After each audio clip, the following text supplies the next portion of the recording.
I'd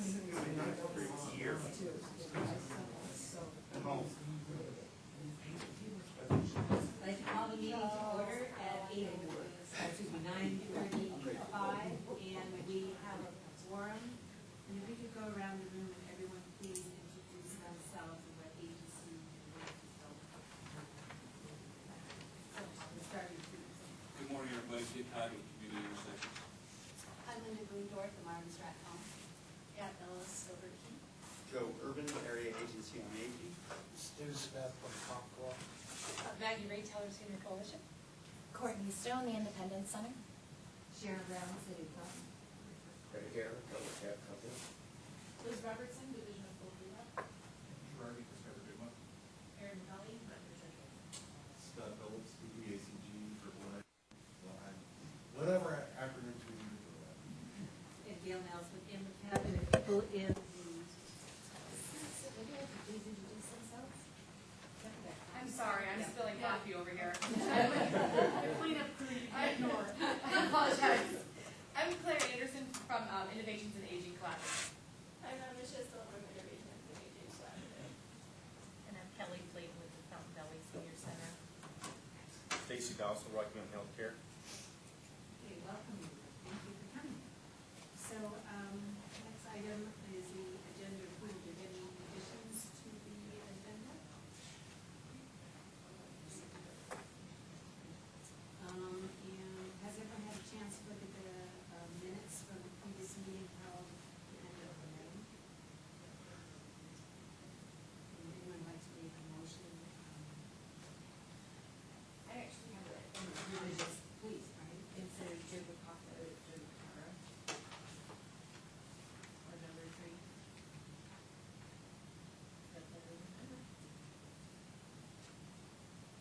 Anybody else?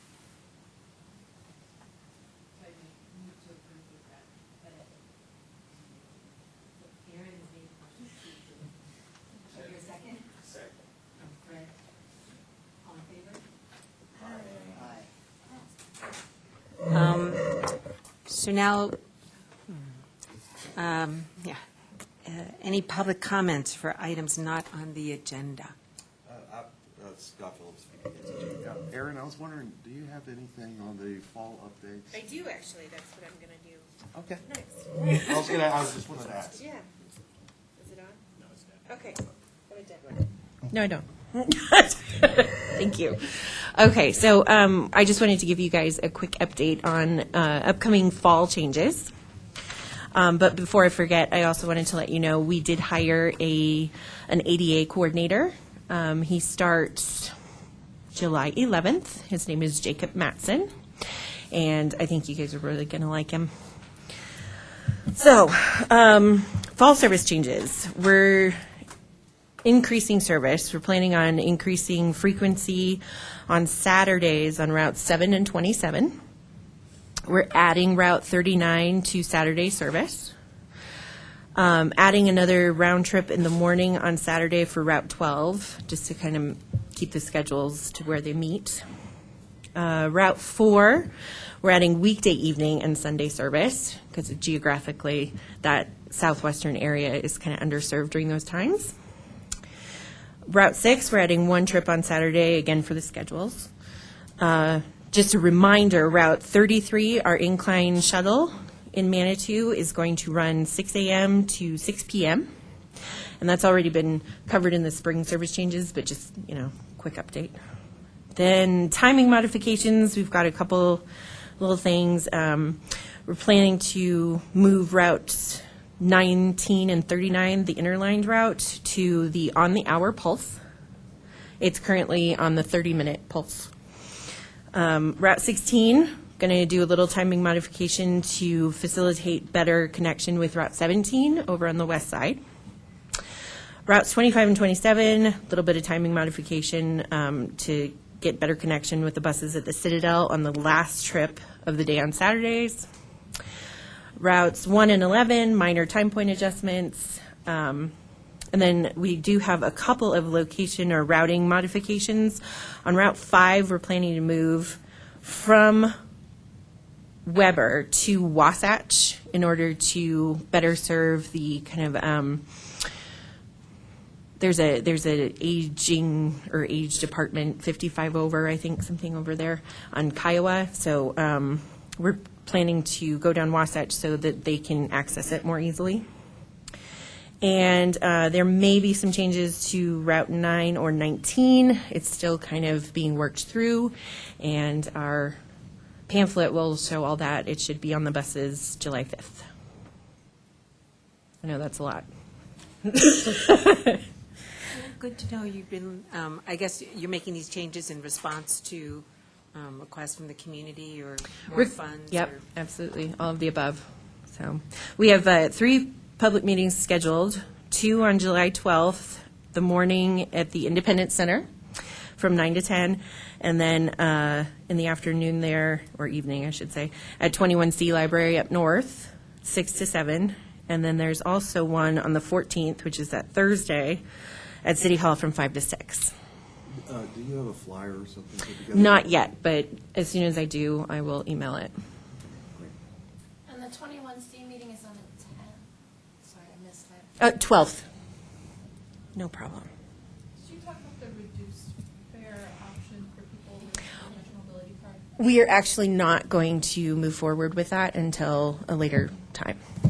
Mm-hmm. And Liz, the response I got from Brian, because I sent all those questions last week, and they're going to do a more detailed fare study over the coming 6 or 7 months and sort of simplify fares, but they're not going to do the metro mobility increase this time around. Yep, with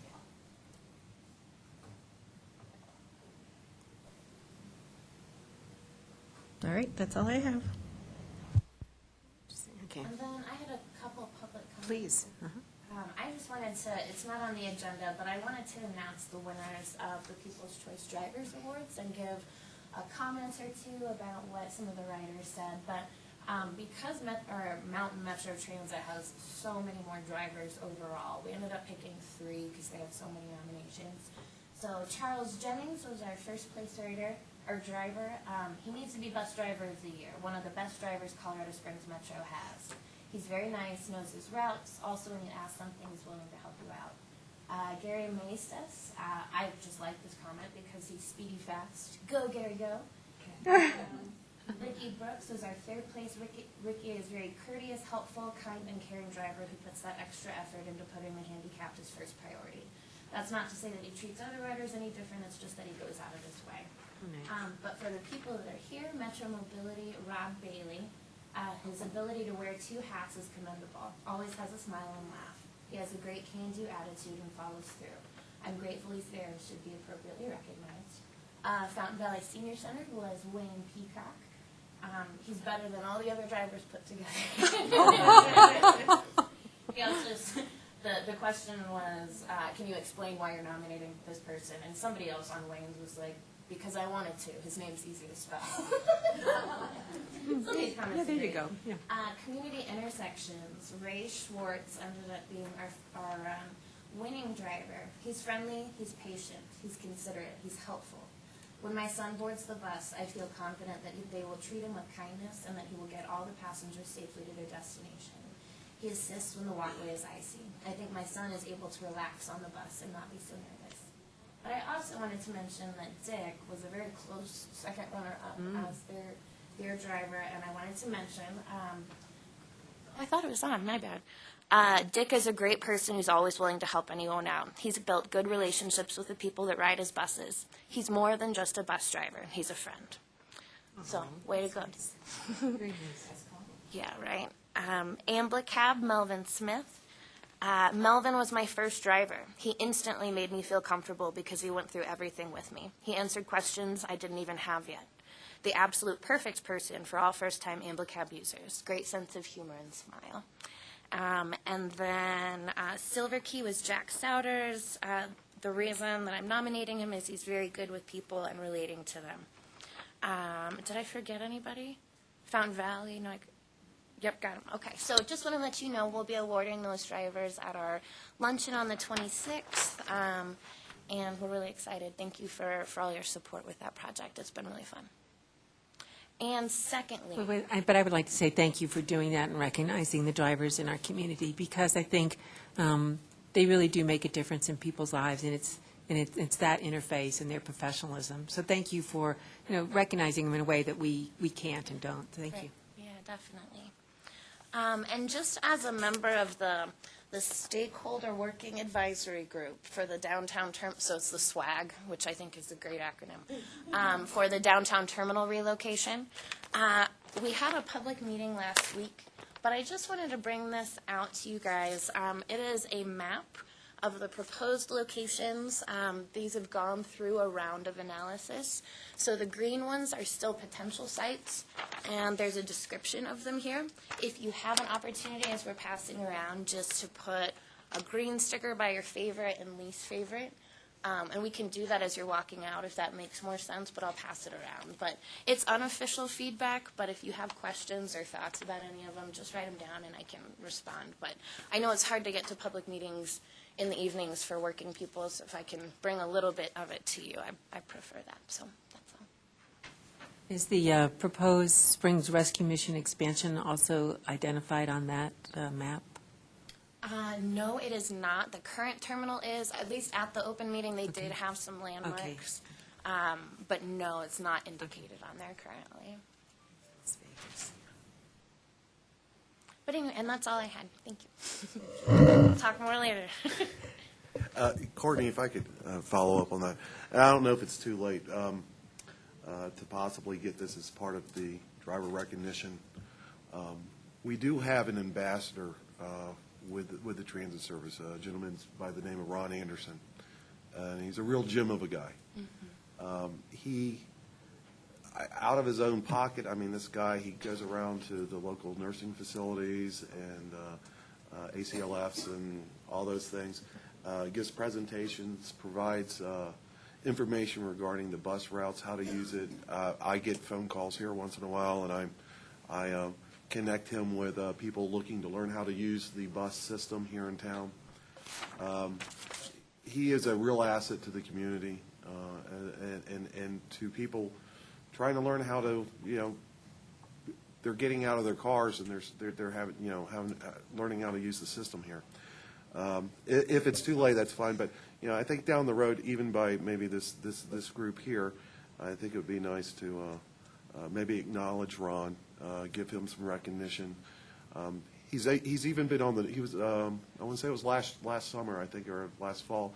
The news went out and did a ride around with him. I think Fox 21 did it with him, and I think he's a great asset, and it's something that it'd be great to give him some recognition here as a real valued member of our community.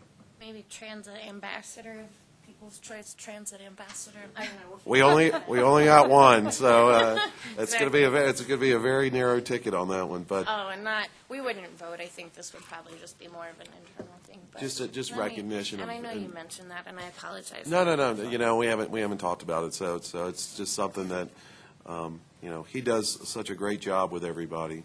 Let me check in with the event timeline and see if I would love to, because Ron is incredible. So thanks for reminding me. Okay, any other public comments or items not on the agenda? Oh, one other item. I just want to throw this out there to kick around, and MMT would be very valuable for this. I do get a number of calls here from people looking for transit to get to the doctor's office. They're unaware of how the system works. They don't have access to the internet. They don't have access, and a lot of them are in very desperate needs.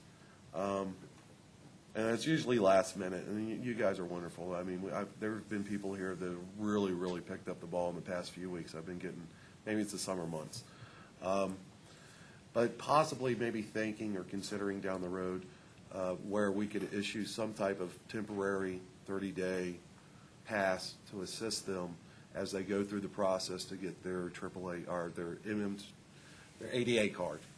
I've got people that call me. They might be under the age of 60. They're on Medicaid. They're disabled. XYZ. They're unaware of what they've got to do. It might be something that might be able to assist them and help them during that period as they're going through the process to get the AAA. So I just wanted to throw that on the table as an idea for you guys to kick around as we move forward. Anyone have any comments about that, or? Would this be through Metro Transit, or who would this be through? That's really to be decided, but it's something that it's a thought, if it was be something agreed upon, whoever does it, like I said, we get calls here. I've been on the emailing Gail or calling Fountain Valley or whomever to see if we can assist these people at the last minute. I mean, they literally call like, I've got a doctor's appointment next Wednesday. And tomorrow, no, seriously, tomorrow, I got a doctor tomorrow, what can we do? And everybody stepped up and just been tremendous in helping these people, and they don't have everything, and that's great, but if there's an opportunity that we can say, okay, here, where whomever it would be, whether it be here or someone else, they can say, hey, so-and-so's going to call you, can you take care of them? Here's their number, it's temporary, we're good to go. And that will possibly help them at least get initial assistance, and then, knowing that they have to go through the process to get the AAA card. I don't think it's going to be something that people are going to be taking advantage of. Especially if they had a good, I just turned this on, sorry, that alarmed me. Especially if they had a good tracking system for it, and especially I was thinking with the joint call center, that would just be a smooth. Yeah, that would be an ideal location maybe for it to be set up out of, and again, my experience in this past month, I have gotten some wow phone calls. I mean, stuff that has just dropped your jaw, and I have to say, Fountain Valley, we had a call. I received a phone call a couple weeks ago from the sheriff's department, which I was trying to figure out what did I do that weekend. And unfortunately, it was the Victims Assistance Unit, and there was a individual that lived out in Midway Ranch area, which is way out in the sticks. And her caretaker, who was her neighbor, was murdered. It was a murder-suicide. And the sheriffs, they weren't getting anywhere. She had a very important doctor's appointment the following week. She has open lesions and stuff. And they weren't getting anywhere, and ultimately they called over here. And I was able to get a hold of guys down at Fountain. They really stepped up. They went out, picked her up, got her to the doctor. And not only that, a year ago on the same day, her husband had died in a car accident. So she's out there in the sticks with nothing. And Fountain Valley, you guys picked up the ball and got her to her medical appointments. It was a vital medical appointment for her. And not only that, from talking to her nurse, her care nurse, whatever, who comes out and takes care of her, said her attitude, I mean, just getting around somebody else and I mean, being so isolated like that, it even helped her attitude and everything, and the realization that she's just going to have to move into town or closer to town and to a service area. But, you guys just, hats off to you. I mean, bravo. Bravo for taking care of the community. Gail did, AMLCAB did the same thing just recently. Had somebody needing some help and picked up the ball and got them to their medical appointments. And it's those little things that people don't see. And unfortunately, we were talking earlier, it'd be great if our local politicians, our local council members could go out and do a ride around with each of your services and really see the effects you have on the community and how positive it is, and that these are vital services. For some people, this could be life or death, and without getting to their doctor, without getting to getting their medicines and stuff. So, hats off to everybody, and thank you for stepping up. So Aaron, would you be able to take that message back to M&T? Because, thank you. I think it's a great idea to have a 30-day pass, because one of our questions was what funding source can we attach to it if we can't prove to the auditors that they are Yeah. legitimately qualified under the city contract. So thank you, and that would negate that issue with the auditors. Yeah, and you know, and I talk to these people, and you know, when you say it's a recommended donation of $3.50 each way, I mean, sometimes that's a difference between going to the dollar store and buying dinner and getting to the doctor. And so, you know, bravo to everybody. This month has been extremely getting a lot more busier than I've experienced recently.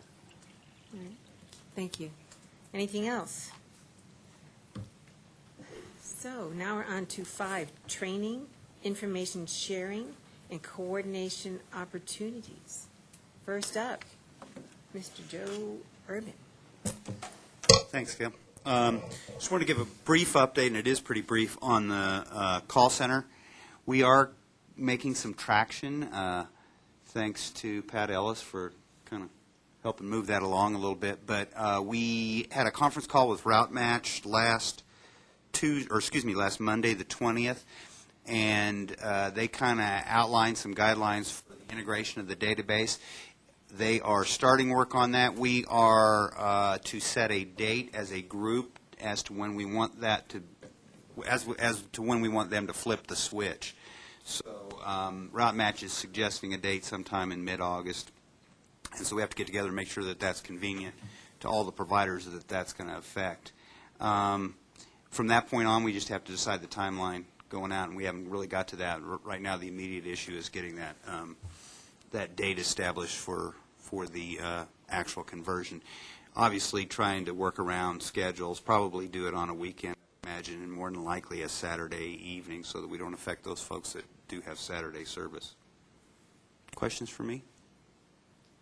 Is this something, if we plan, from what I've heard, is to start that up in January, is it possible to have MMT notice as part of service changes so people know that it's coming? What we're doing right now is basically just consolidating the databases. So we'll start using it as soon as that switch is flipped. Okay, and then will that be when the one number is in place? Actually, the one number's in place right now. It just doesn't go to a single location distribution center. We will have that capability at that point. It's kind of what that group decides to do going forward. But we will have the capability. Everybody will have the capability to see each other's schedules and rides at that point. And I guess for me, I'm just very aware of the public process of making sure people know what's going on, because that's everybody that I've talked to is terrified. Just so you guys know, they are so scared that the integration is going to go really smoothly, things are going to fall through the cracks, and it's normal fears. I mean, it's a big deal for people to make this big change, but I just want to make sure we're thinking through that it's not that far out. So they're concerned that their service with the individual providers might change because of the integration? Yeah, and not really know what to expect as far as how do I get matched to where, and so just, I know that we still have months, but it's going real quickly, so just kind of. And as far as what's happening right now, this won't have any impact on their service whatsoever. Yeah. Matter of fact, if somebody's using Amblicab and they call Amblicab, the only difference is Amblicab will be able to see what Silver Key and Fountain Valley have available in case they can't meet their needs. Right, which is great. That's awesome. Okay, thank you. I know that I had some concerns in this conference call, and I'd just like to vocalize them here really publicly, and that one of the requirements back when Angel was in charge of this process, we had talked about doing the pre and the post, and what are we really doing, and what are the efficiencies. And I'm really hesitant about the information about when the databases are merged, we will not have access to our historical data as easily in doing, like who would be accessing that SQL database that's offline on perhaps another server. And I just want to make sure that we acknowledge that that is something we need to be talking about and aware of. And if we wanted to look at historical data, who would be accessing, who is that person? Because as I understand, we don't really have a project manager with a lot of technical skills. And so does that fall on PPACG and the AAA, or does it fall on MMT to help us access that data? And I think we just need to acknowledge that that might be something we spend a little time talking about. Sure, we can put that on the agenda for the meeting. Thanks. This group will be meeting next Tuesday the 5th to talk about this, but that's Route Match did offer up all the historical data. You have to have somebody that can run it off a SQL server, so that was a challenge that I noticed as well. We'll have to figure a little bit of a challenge we'll have to figure out how to do. And I don't know, and I'm curious, and maybe this is not the setting, but there was a serious outage or a lack of ability to schedule about 2-3 weeks ago, and they had said it was nationwide, and we didn't understand it. And basically, it stopped our operations for 2 days. And despite all the escalation, and they were very careful to not say anything about what the real issue was. And I'm concerned as we, put more people onto this, and we have higher expectations of a coordinated system. What is the service level agreement? What is their disaster recovery plan? They assured me that they had other data centers, but the fact of the matter was for 2 days we still couldn't schedule to the level we needed to, and I was very concerned about that. And so they tried to reassure me, go, oh no, don't worry, we know this is a problem. We have ambulance companies out on the East Coast worried about it. And I'm like, that doesn't make me feel better. I feel sorry for you, but and so I just want to make sure that we have that discussion with Route Match, because we are users of the systems, we're not managers of the system, and we don't have a lot of the technical skills in order to hold them accountable to certain agreements. So I think we just have to be very thoughtful about what that is, because it really hampered our operations. When was that down? I'm sorry, I can't, I was on vacation, and I can't remember, I think it was before vacation, so it was, I left the 9th, so I think it was before that, early June. It's about 3.5 weeks. Thanks. And, yeah, it was a problem. And so, and I did check. I said, well, they said it was a nationwide outage, and I talked to my husband, who's also in charge of IT stuff, and he goes, well, I don't know what outage they're seeing, because it's not. So I think it's something unique to their system and how they're using it, and so we just need to be aware of what that is and understand what plans they have in place to address those issues. Because, we're scheduling rides. You know how important these are. A lot of self-esteem is attached to going to a job and the health needs and things like that. And, so what is our disaster recovery plan when we can't access it? Because it was pretty onerous trying to think, oh my gosh, are we going back to spreadsheets and, and scheduling that way? So I don't know. I just like to make sure we're talking about that at that meeting. Certainly ask that question, yes. Thanks. That's all I have to say. Anything else on the Joint Dispatch and Call Center? Anyone, any other concerns or places, how we should be utilizing this? Or, yeah, please, Kevin. One question. Interested in us getting in as part of that, but with the way we run, it's a little different than everybody else. Can we commit to a window of time where we're available for that, or do we need to be a whole day? That's a good. We can ask that. The challenge is having your information available on the database. Yeah. It's a pretty set window, with the exception of one day a month that I have to bring my drivers in for stuff. It would be basically between 9:30 and 1:10 and 1, just when we're done running our own participants to their programs. So we are interested. I just didn't know if we could,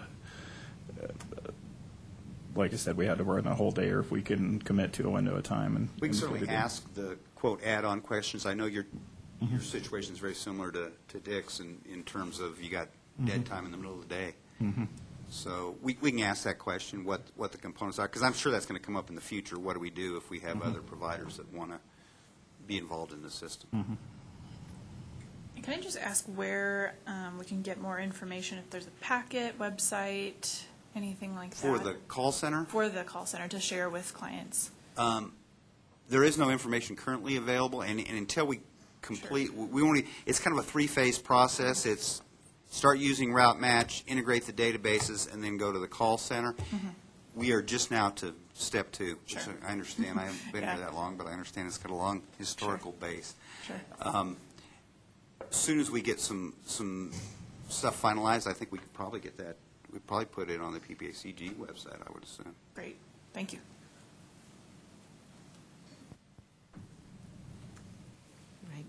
Anything else? Okay, MMT fall service changes, I think we covered that. Aaron, anything else you want to say? I don't even see that on here. Oh, Oh, that's the old one. oh, I took it off. I had emailed Brian. Oh, and I didn't sorry. get a response, so I took it off. It's like, huh? Oops. So, yeah. All right, then, number 6, presentations. Courtney Stone, would you please help us out? Hi, everybody. Thanks for having me. I'm going to start with a little discussion about the Independence Center itself. And then I would like to focus on some work that I've been doing this year around voter engagement. But first, I just want you to know who the Independence Center is, who we are, and what we do.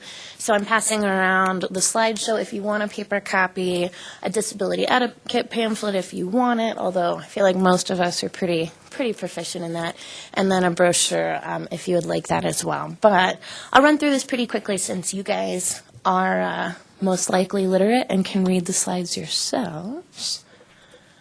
But working with people with disabilities, their families, and the community, we create independence so that all may thrive. That is our mission. We were started in 1987 as a home health care service, and then we became an independent living center in 1994. An independent living center is actually a federal program, so anywhere you go, there's an ILC that's federally funded. And by federal mandate, 50% of our staff and board actually have to have a disability. So it makes it a really fun environment to work in that everybody's a little different, and you come in and sort of never really know what to expect from your day, but we all work together incredibly well. Some of our services, let's see, gosh.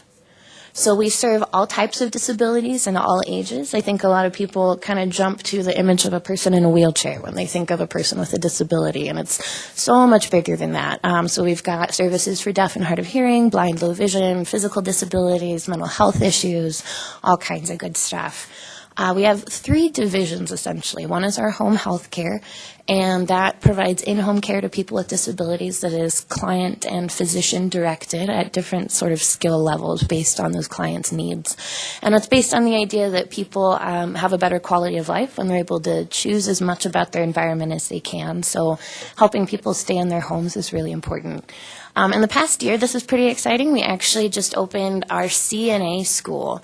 So the CNA school trains CNAs who are interested, and ideally, we're wanting to create a pipeline of CNAs that are able to work at our in-home health care, but we focus on the CNA school being accessible to people with disabilities so that a person with a certain type of disability could care for someone with another type. And so trying to integrate that community and just make sure that people have as many options as they need to.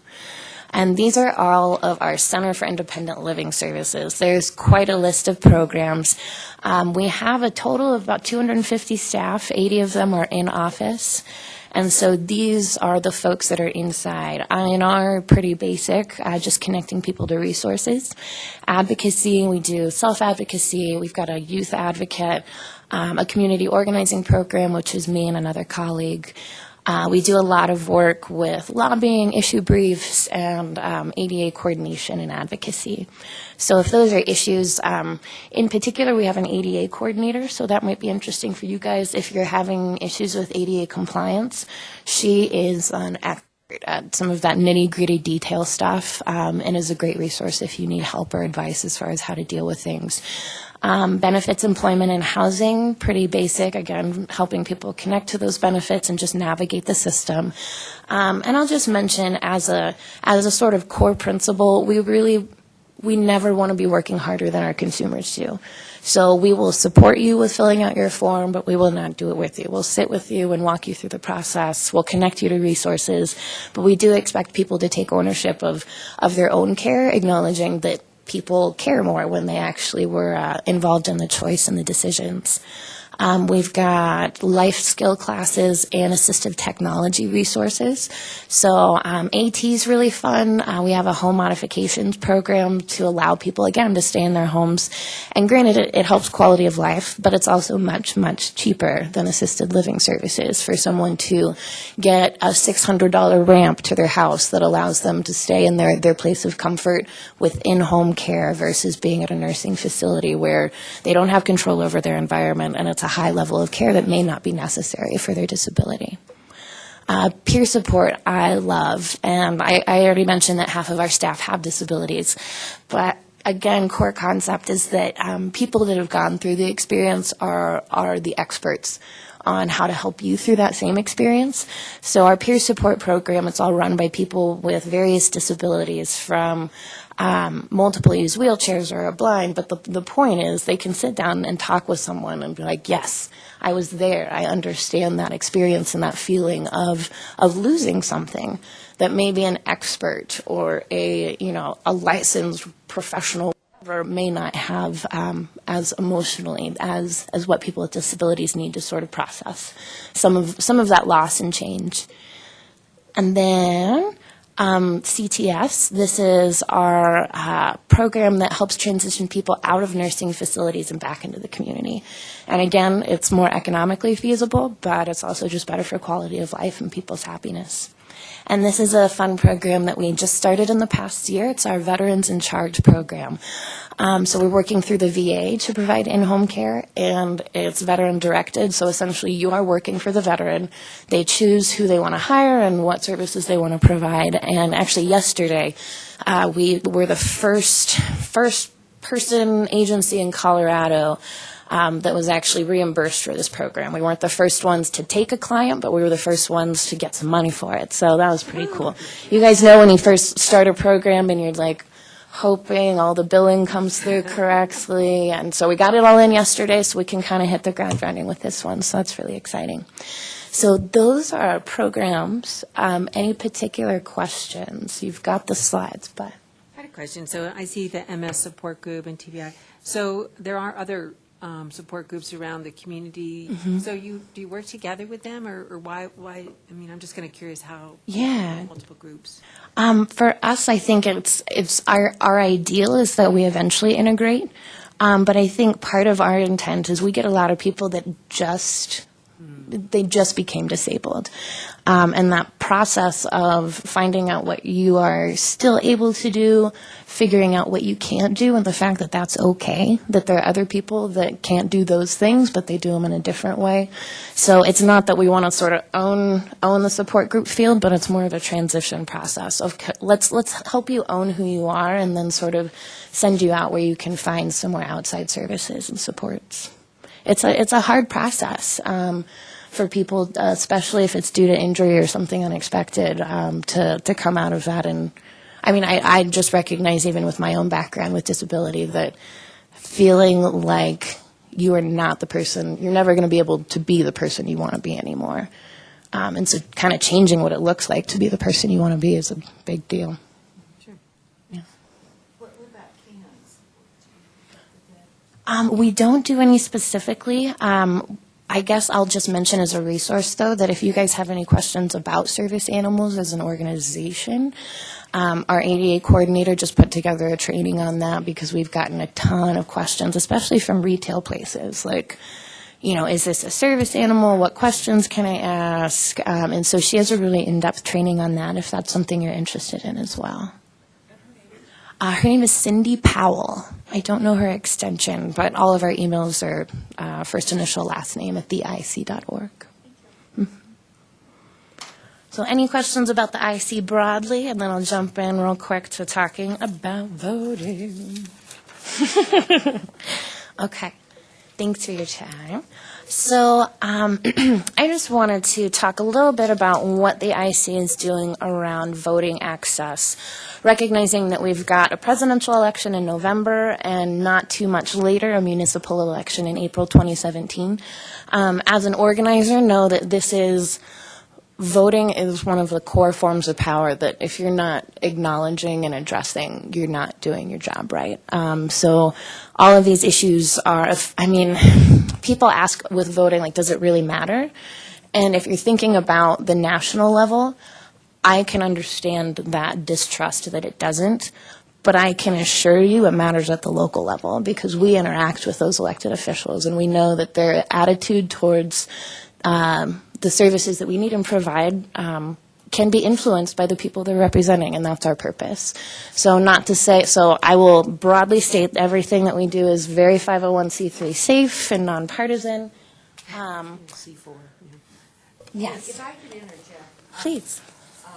You say on a national level, you understand where maybe it's not as important. A president of the United States was elected by one thing. And then also women's suffrage went through by one vote. Right. You bet it's important. And know that I believe that, but I can understand the feeling of other people. Oh, I do too, but Yeah. it needs to be presented. That, no. Right. It's very important. Right. One vote. We're getting there. I will just pass this around more for your reference, but I feel like as I talk to nonprofits, they're not necessarily aware of what choices you have around voter engagement because it's a scary thing. We all know we don't want to screw around with tax statuses and that kind of thing, but I'll just pass around a little checklist of things you can do that are specifically mentioned in tax code as far as educating, as far as registering, and sort of the guidelines around that. So I'm not going to push you. I know that organizationally that is off limits to a lot of people, but I know when I started at the IC it was as well 3 years ago, and so it's been a process of, hey, you do see that why this is important. You do see how it actually helps not just this broader system, but the individuals take a little bit of ownership of their community. And that's probably more important for me than anything, is that these individual people we serve have a little bit of buy-in, that their voice does matter, and that it does count, and that they do have more influence than they give themselves credit for.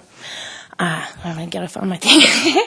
So I'm just going to play a clip. I had an intern put together a 12-minute video that goes through all sorts of stuff about voting, how to register. It'll all be online. But this little section, it's 3 minutes, and it's talking about why you should vote. And it's specific to people with disabilities. I know generally older folks turn out in pretty good numbers, but I think it's something to be aware of, that we've got transportation barriers, we have issues that do make it a little more difficult for people to engage, so just be thinking about those. So I'm just going to do this quick 3-minute clip and you can kind of see what Caitlin did. But I'll throw out that she is available to give this presentation if you have groups, or she's been doing it in support groups. And so she'll go in and just kind of talk about people's experiences with voting and why they don't think it matters and why it does, and kind of engage in a discussion about it to actually ensure that people feel heard about some of those hesitations and have something to say back to them as well. Coloradoans with disabilities can influence the outcome of the November 8th Colorado general election. These are some specific issues that are often addressed through the vote that affect the community. Funding and coverage for Medicaid acute and long-term services and supports. Employment that is integrated and pays no lower than minimum wage. Accessible, affordable, integrated housing. Transportation availability and accessibility. Make sure that the most integrated setting requirements in the Americans with Disabilities Act are followed. What are other reasons to vote? To elect the same people again and again? Not quite. Voting is not something that only happens every 4 years. Voting is ongoing and is about creating the kind of community you want to live in. While there will be a presidential election this November, Commission positions, 2 state senators, and all 8 Colorado Springs State House Representative spots are open for election this cycle. There will be a city council election in April 2017. Question: if you currently vote, what are your chosen representatives fighting for? If you don't currently vote, why? So she'll pause and they'll do a little discussion through There that are period. often several ballot initiatives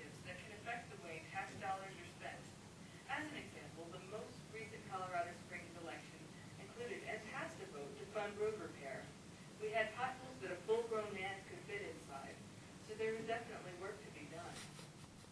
What many people don't know is that due to the Americans with Disabilities Act, much of this funding will also include improvements to sidewalks, curb cuts, and other physical accessibility barriers. Even if you can't directly see how the issue affects you, it often does. Colorado is a direct democracy. This means that any tax increase appears on the ballot. Ballot measures come through petitions and through the people. If a single person notices an issue, raises it to the public, and receives support, it can work its way to the ballot. There may be as many as 15 in our election this year. Similarly, there are many people who vote from the bottom up on a ballot. There is a phenomenon called ballot fatigue, where voters are less likely to vote on measures farther and farther down the ballot. This also means that the farther down the ballot something is, the more impact an individual vote could have on it. So, by voting from the bottom, attention can be given to each part of the ballot. Also, you do not have to vote for every measure on the ballot if you don't want to. If you want to vote for one initiative or for one candidate, you can do it. Question: what are some barriers? So that's sort of just a little snapshot of what that looks like. That's a rough draft. We're still kind of working on some of the timing there. But either way, that's sort of an overview of some of the discussions we're having. And I just wanted to let you know I have a draft flyer. But we've got some fun things going on. So we've been working with the county quite a bit leading up to November. I wanted to let you know that they have agreed to give disability etiquette training to all of their election judges. We're going to hold a hands-on training with the accessible voting machines at the Independence Center. So if you have people that would need to use an accessible voting machine but maybe haven't before and wouldn't be familiar with it, they can come and actually go through a mock ballot process and interact with the machine, see like. At the same time, we'll be releasing a voter question or a county commission questionnaire. So we're just asking them questions and giving their verbatim answers. So nothing scary, but just voter education. So that'll be in September. And then just to let you guys know that in discussion with the county about that particular event, they did ask us to be a polling place for the November election. So we'll only be open November 7th and 8th, but we will be sort of highlighted as, so recognizing Centennial Hall is their main hub, and it's only a couple blocks away. So in the past, they've said no, but just kind of seeing the accessibility. All of these sites meet ADA requirements, but we know there's a difference between meeting ADA requirements and truly being accessible. So our polling place is sort of intended to allow people that would need to use those accessible machines an easier time of it. And we're open to anybody, obviously, but that will be an option. So if people really like voting in person and they want to go somewhere close to downtown that they're familiar with and they know will be accessible, feel free to let them know that we will be a polling place that Monday and Tuesday of the election. So I will be sending out more stuff. We're finalizing that flyer with dates as we're getting them, but that's sort of the basics of what it will look like. On the back of that flyer, just for reference, is a little ADA polling place checklist. So you can kind of, if you do vote in person, you can see what the requirements are and if it meets ADA requirements, and let us know if it doesn't. So that's kind of what we're up to leading up to November, but know that my long game is just making sure that we're setting the pattern of people recognizing the importance of voting. Whatever they care about, whatever ballot issues we have, I want them to show up in November and I want them to show up in April because I think we all know that it matters. Any questions? Thank you. Thank you, Courtney. Anybody else on this issue or this presentation? Oh, and actually, I've actually had quite a few people in these discussions talk about wanting to vote in person, but recognizing that transportation is often a barrier as far as getting at, well, they're worried that if they try and schedule a ride that they're not going to be able to do it on the 7th and 8th because there's going to be so many people trying to do that. Has that been a problem in the past with getting anything. That pretty well. What does? Parties take care of that. They'll get you there. Yeah. I can't imagine that being. I haven't And heard I've of that, worked with but it forever. Okay, good. And I'm not sure if it's just the specific people. So they're afraid of the mail-in ballot? Not necessarily. It's more for people that are visually impaired and can't use the mail-in ballot or would prefer to vote independently. I mean, so people can always have an assistant do a mail-in ballot with them. But then that's been a part of the discussion as well, that for people that are isolated, they get a mail-in ballot and they don't have transportation to get into town, and they don't have someone that they can, because it's staff, and staff don't want to go through and fill out a ballot for someone. So just kind of some things to be aware of. And I know that applies a lot to a very small subsection of the population, but that's kind of my purpose, is to make sure that they are remembered. So I don't remember anything from 4 years ago. Yeah. Or anything subsequently. So, but Okay. I know that we did talk about it during the last presidential election, and we were going to, make some effort, but no effort was required to do anything different. So Right, good. I'm not sure. I mean, maybe that's because that we're not educated, or they didn't feel they could ask. But maybe Right. now that you're stirring the pot, we'll see what happens. Yeah, we'll see. That's what I do. Thank you. And you stir it well. All right, Claire, next presentation, please.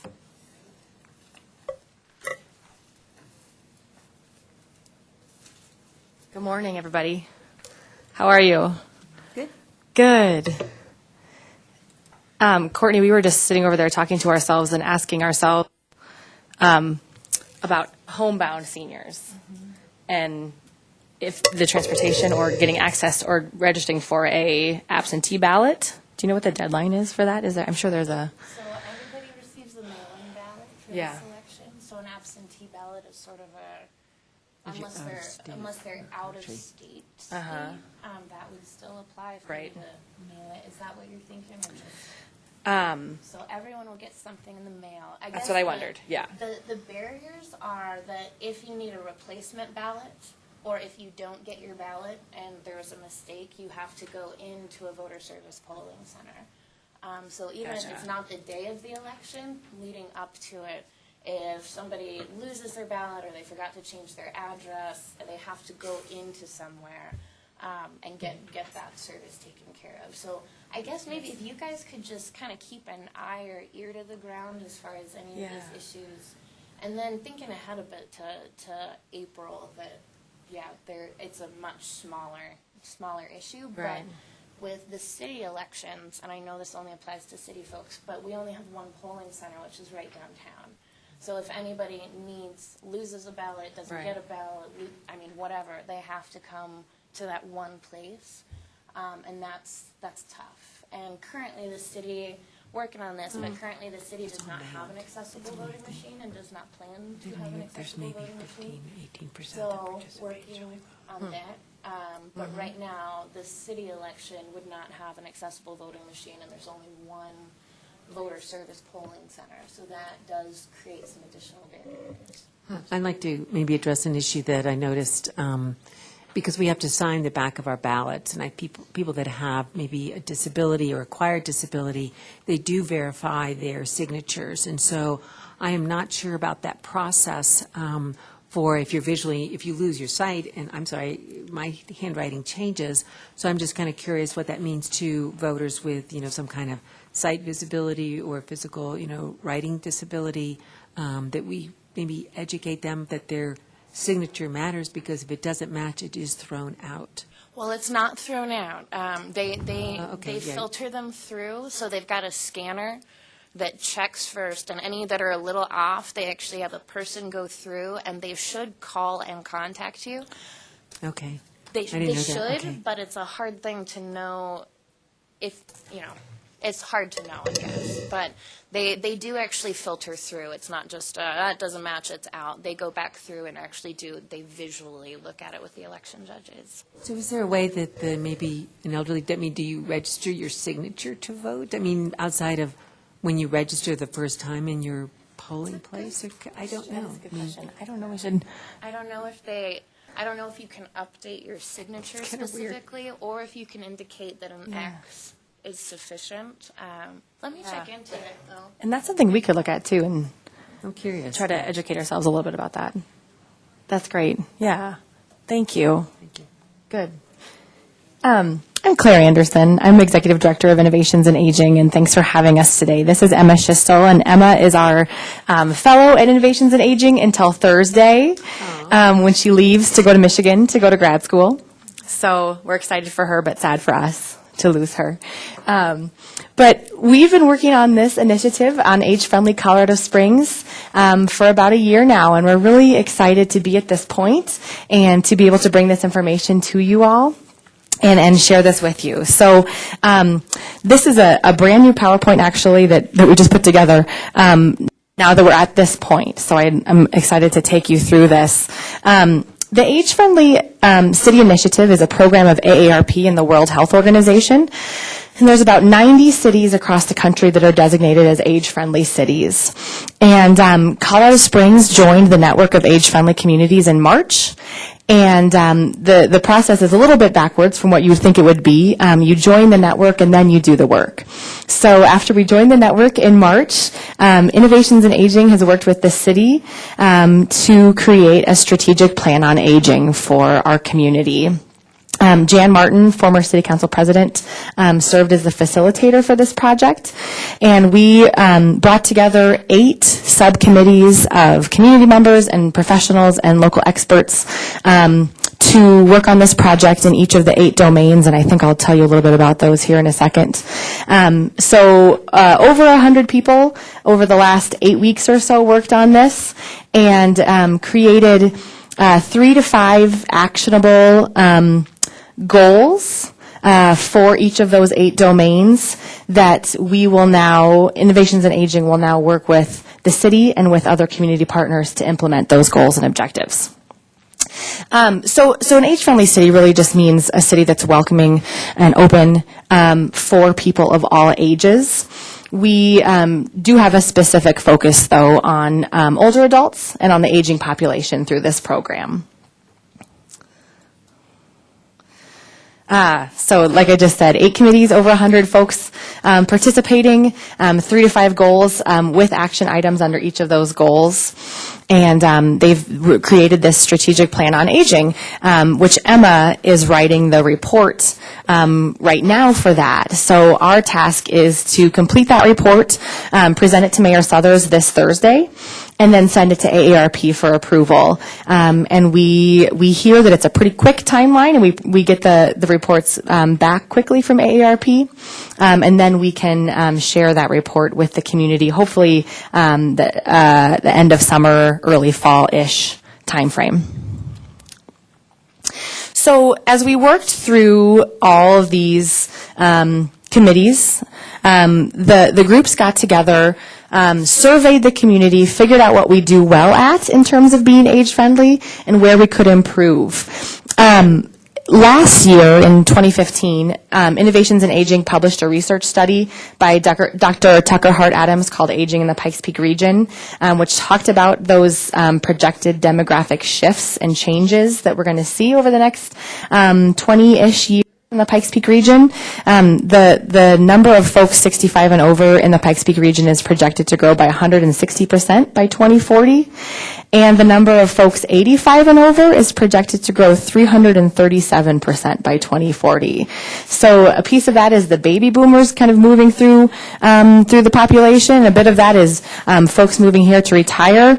But we're going to see a huge growth in the number of older adults in our community. And so now is the time to prepare for that. So we had that research study as a base and a great sort of foundation for the work that these 8 groups did. We also did a community survey and surveyed older adults about the age friendliness of our community. And AARP has also emailed out a survey to all of their members in the Pikes Peak region about the age friendliness. And we'll use those statistics in the report, and we'll also use that data moving forward as we analyze these goals and work to implement them in our community. So each of the 8 domains have an action plan. And these are some of the goals that were shared by multiple committees. The first one, creating a city commission on aging to advocate for the aging community. That one was a goal that I think every domain shared. And this commission would work more specifically with city council and would be a sort of independent voice to talk about senior issues and look at everything that's happening in the city through an aging lens. I should mention that when you apply for the membership in the Age Friendly Communities Network, they encourage you to apply with your municipality or with your elected official. And so Mayor Southers was the one who helped us apply initially, and we've been working with the city really closely on this. But our hope is that now we can open this up to the county and start working with the county commissioners on this project as well, because it's been pretty focused on the city limits and the city of Colorado Springs specifically. But we would love to see age-friendly Pikes Peak region, or whatever that might look like soon. So just a couple other things that were shared by multiple committees. The age-friendly employer and business designation, I think, was a really interesting one. Helping employers learn about engaging the older adult worker and what that might look like. And also the business designation is helping business owners learn about how to engage your older clients. And that might look like having a readable menu, having better lighting in your restaurant, having places to sit throughout your store, things like that. So I think that's a really interesting designation. The Better Business Bureau has already taken that on, actually, and they're going to start working on that right away. Intergenerational activities were mentioned throughout all the plans. Marketing communication plan for services. What that means is how do we help people know what they don't know? How do we get the word out about all these great senior services that we have in our community, and especially to children of aging parents? How do we help them understand what's happening and what resources are available? And then, of course, transportation was something that we saw throughout all of the committees. Courtney was on our transportation committee. Joe was as well, and Pat Ellis talked about the age-friendliness of our transportation system, as well as our pedestrian system, biking, hiking, all those things. But we also talked about needing transportation to get to the senior center, needing transportation to get to a community activity, needing transportation to socialize with your friends and family and neighbors, and to be in the community. That's a big piece of that. And so how do we get people access to the places and the things that they need in our community? So this is just a quick list of some things that are already underway and things that are already happening that were identified in the action plans, but that are some kind of immediate action items that we can check off our list and can go to the mayor and say, look at these age-friendly things that are already happening in our community. Nancy Lewis Park, the universal design, and the playground equipment for older adults is going in as we speak there, which is really exciting. Parks and Rec has it's very cool. There's some stuff actually that's like. Yeah, we need more information. We're like, what? You're not talking about just shuffleboard course, right? Totally. So they keep the playground equipment that's meant for kids, and then they add some playground equipment that's meant for adults. And so there's some cool stuff. There's like a little elliptical that's built into the ground you can get on, and sometimes they'll mark off the walking paths, and they'll tell you, your mileage and, where you're at on those paths. I'm trying to think of what else is included in those, but. Any seesaws or those things that make you sick when you go in a circle? How about just a horse on a spring? Yeah, I think there's something like that. There's like some pull-ups. There's like a jungle gym. Those hand bike things. The hand bikes. People can do. Yeah. It's mostly so that we've noticed in a lot of the parks, there's equipment for kids and for families that are able to they're people that are physically able to get around really easily, and older adults are often kind of sitting on the benches that are a lot farther away from that actual equipment. So the way that these parks are going to now be designed is that older adults can still be engaged with their family members rather than kind of being isolated on the side. So just making sure that they're able to actually engage rather than just kind of passively sitting there while their family does other things. Interesting. Yeah. Pretty cool. Hey, sorry, yeah, we digressed. Please, yeah.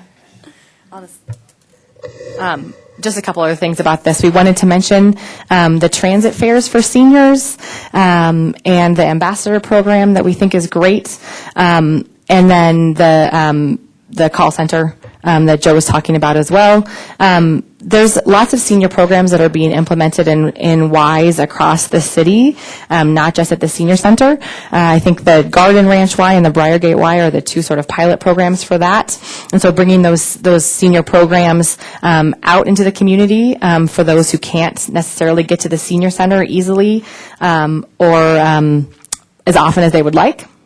And then those age-friendly designations that I was talking about, the Better Business Bureau has started on those already, and those should be on the way quickly. The Innovations in Aging is working on a village pilot program in the Old North End. And a village is taking a neighborhood where they already have some resources available and bringing a paid coordinator or staff person into that neighborhood to coordinate those activities with the idea that by bringing those resources into the neighborhood, those neighbors can age in place and stay in their homes as long as possible and as long as is reasonable. So we are working on launching that right now, and we're really excited about that program. It'll be the first village in Colorado Springs, and a great way to help folks stay in their homes and age in place. Can we go back to that call center thing? I was like, that's not another one, is it, or is that? The same one. It is the same one. Yeah, it's on there twice, isn't it? This is that new PowerPoint. This is good. So we're, you guys are the first to see it. So, yes. So it says real-time technology for bus arrivals, and then we have call center here too. So, yeah, thank you.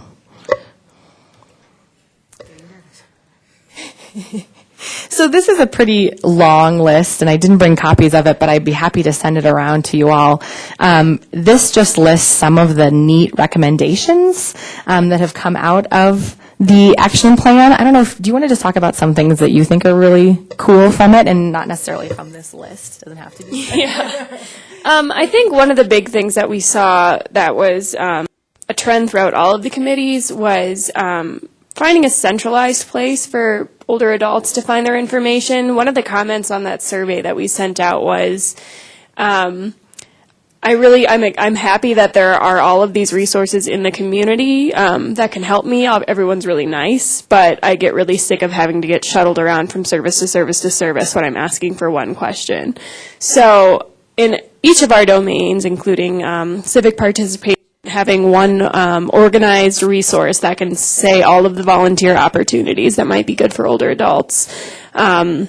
That joint call center for the transportation, instead of having to call 5 different transportation services to see which one might be the best option for me. The social activities, having a one centralized community calendar that has all of the events, that also includes accessibility information and information about how to get there for older adults who might not drive, things like that. So a portal for all of that information is one that really came out. And then that broad communication strategy as well is we have all of these recommendations of individual things that can come out of this report, but making sure that people actually know that they exist. Because another thing that happened on the survey was people just didn't know that things existed in our community. So finding a way to really get all of the great services and resources that we already have and making sure that they're visible for older adults and for people that maybe work with older adults. Because there is kind of this perception that Colorado Springs is lacking in a lot of services that we really aren't lacking in. So make sure that that community communication strategy is really big.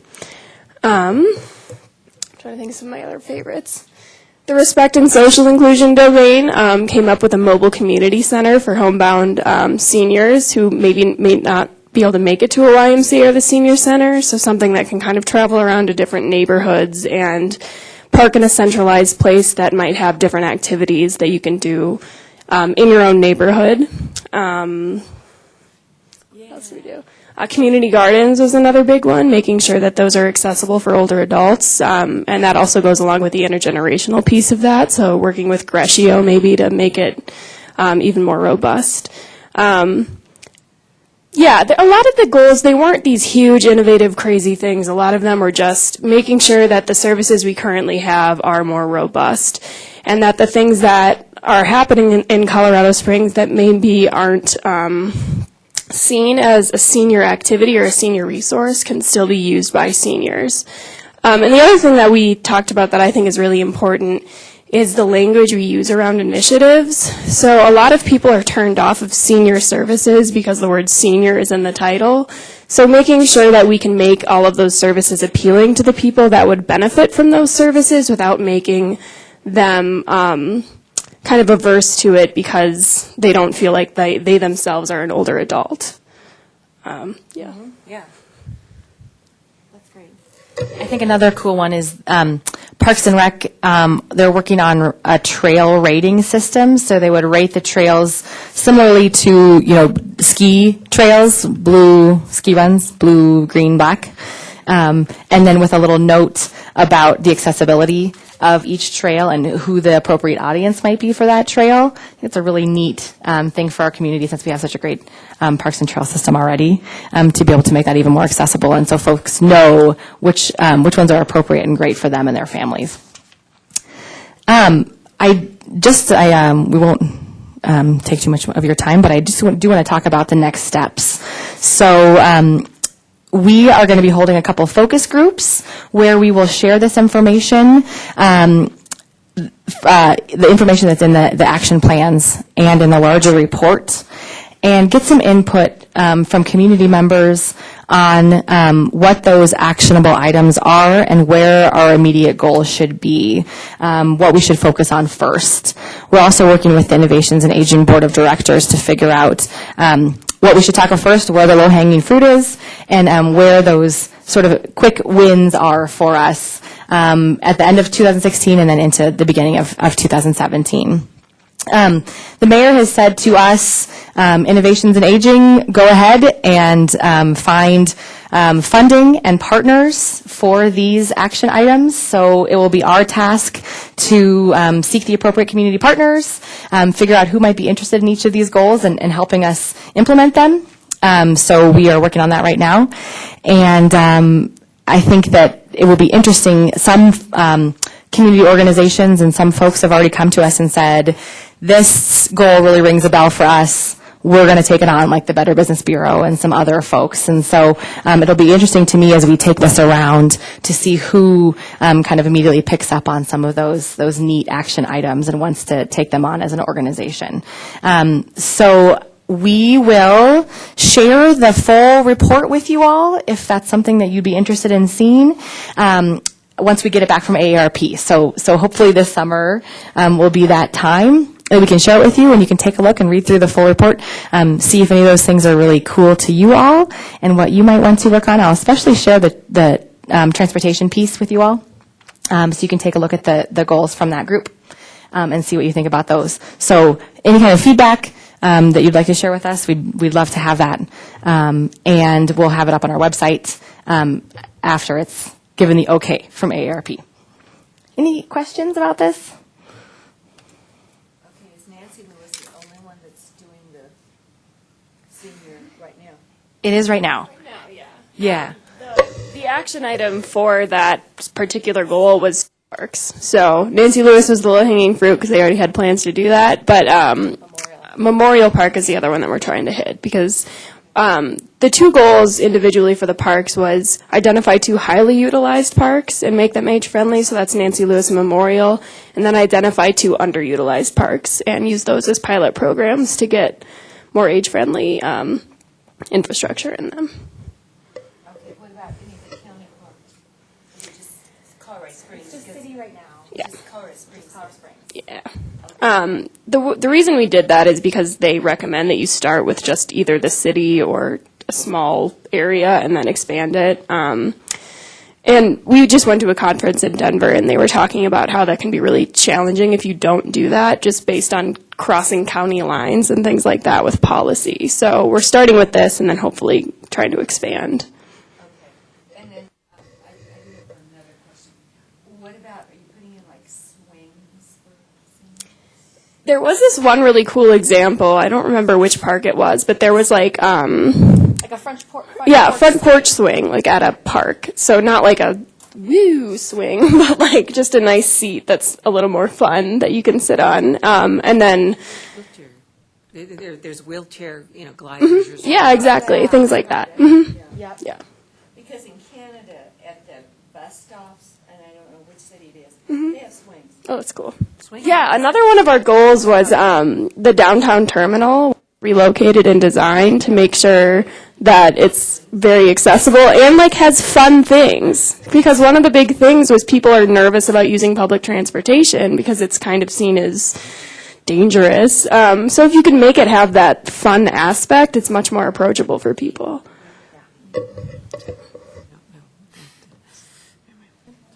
Cool. Thank you very much. Thank you. Appreciate it. Thanks. Thanks. Okay, action items for the next MCC meeting, which is July 26th. What do we want to talk about? What are we talking about? This is the same day the drivers award. Well, maybe that date needs to be moved. Well, that's at 9:30. The other is at 11:45, so keep moving. If you keep it short and sweet.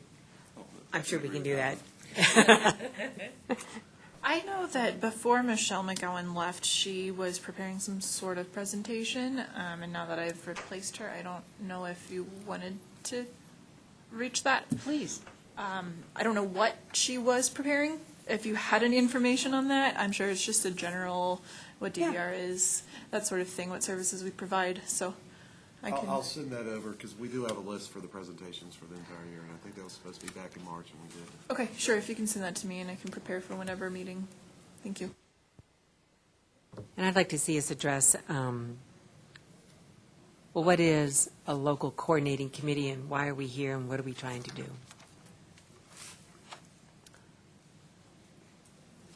I mean, it's interesting, but how are we going to use this information to improve our community, I think, should be what we're talking about. Anyway, that'd be just my suggestion. Anything else? So, on to number 8, address to the MCC committee. Mr. Scott Phillips. It's with a heavy heart. I have to let you guys know I have accepted a job on the East Coast. We'll be moving on at the end of the month here. Oh, wow. And onward and upward, I will be moving to Virginia. So Wow. Which month are you talking about? this month, July? June? June. I'm sorry. What month are we in? Like this week? Oh, whoa. yeah, I had several opportunities back east, and I'll be relocating back to actually home turf, and in the central Shenandoah Valley. Oh, how nice. So, Tough 3 duty. MPOs and Oh, 3 transit. MPOs.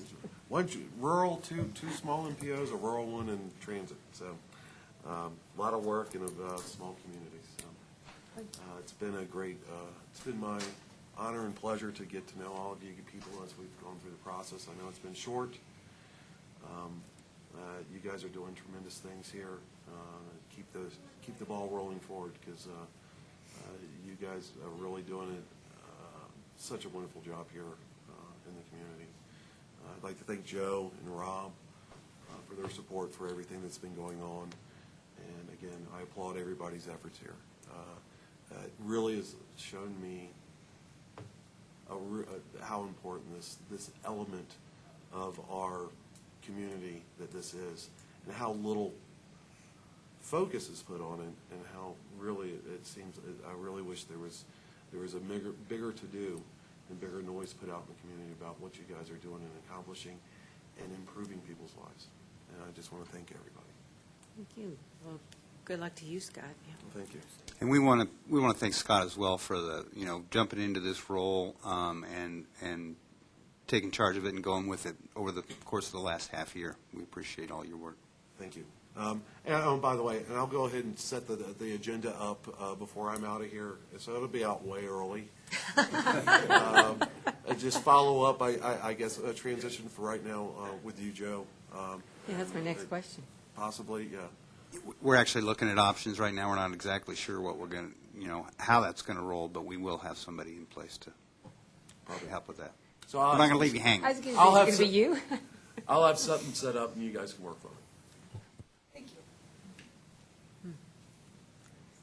And with that, again, thanks, everybody. Okay, so, but I just want to understand, so what you're saying is you're considering what this role looks like within PPACG and how that will be staffed, or will it be staffed, or? That's a great synopsis, Gail. All right, thanks. Okay, good. Thanks. Well, so, wait a minute, so we are adjourned at 10:55. Anything else? Boom. Yay.